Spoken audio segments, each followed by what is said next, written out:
Recent గా మా ఇంట్లో రుద్రాక్షలు కాసాయండి, నేను పోస్ట్ చేశాను వీడియో కూడా.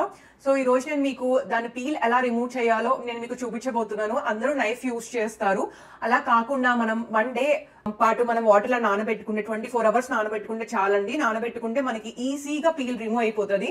సో నేను మీ ముందే తీసి చూపించబోతున్నాను, చూడండి. ఇదిగోండి, చూసారా అండి రుద్రాక్ష ఎలా వచ్చాయో. సో ఒకటి ఓపెన్ చేసి చూద్దాం. ఆల్రెడీ వలిసేసిన రుద్రాక్షలు అండి, చూసారా అండి. ఇప్పుడు నానబెట్టిన రుద్రాక్ష చూసారా అండి ఎంత ఈజీగా పీల్ వచ్చేస్తుందో. ఇలా మనం ఈజీగా రిమూవ్ చేసేసుకోవచ్చు. 24 hours నానితే చాలండి. చూసారా అండి ఎంత బాగా పీల్ ఈజీగా రిమూవ్ అయిపోయిందో. ఈ మధ్యన మార్కెట్ లో అందరూ ఫేక్ రుద్రాక్షలు అమ్మేస్తున్నారండి.